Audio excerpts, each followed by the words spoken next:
Mheshimiwa Rais, ndugu viongozi na wananchi, kwa kuwa nimepata fursa hii au nafasi hii kuzungumzia masuala ya utulivu na amani katika taifa letu, nataka nitumie pia fursa hii kuwaonya wale wote wanaojiita wanaharakati kwa jina ili wapate kutambulika duniani, lakini kiuhalisia matendo yao ni ya kigaidi.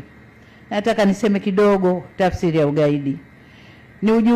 Ugaidi unajumuisha vitendo vya uvunjifu mkubwa wa amani, uharibifu wa mali na miundombinu vinavyokusudia kuitishia jamii au kuishurutisha serikali kukubaliana na matakwa ya watu au kundi fulani kwa ajili ya kutimiza haja za kisiasa, kiitikadi au kidini. Lakini kwa mustakabali wa sasa dunia tunayokwenda nayo, unaweza ukafanyika pia ukikusudia kuirudisha nyuma nchi inayoendelea kwa kasi. Pia inaweza ikatumika. Watu au kundi hilo linakuwa na kauli zinazovaa sura ya kizalendo, lakini kwa undani ni maslahi binafsi.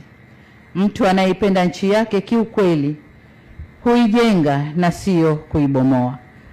Pande huu tumeipenda nchi yetu, tumetofautiana, tumevumiliana, hatukufanya vurugu za kubomoa nchi yetu wala kuharibu au uvunjifu wa amani.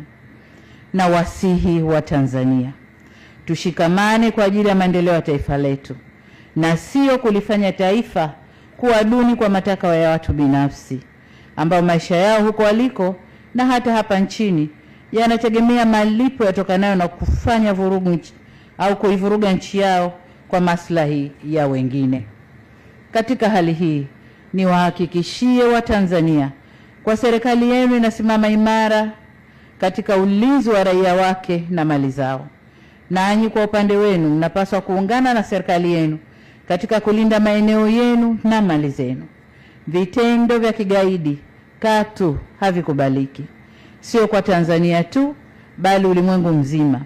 Hivyo basi niwaonye kwa mara nyingine wale wote wanaojishughulisha na vitendo hivyo kwamba taifa lolote duniani hutumia nguvu ya dola kuhami raia wake na kulinda heshima yake.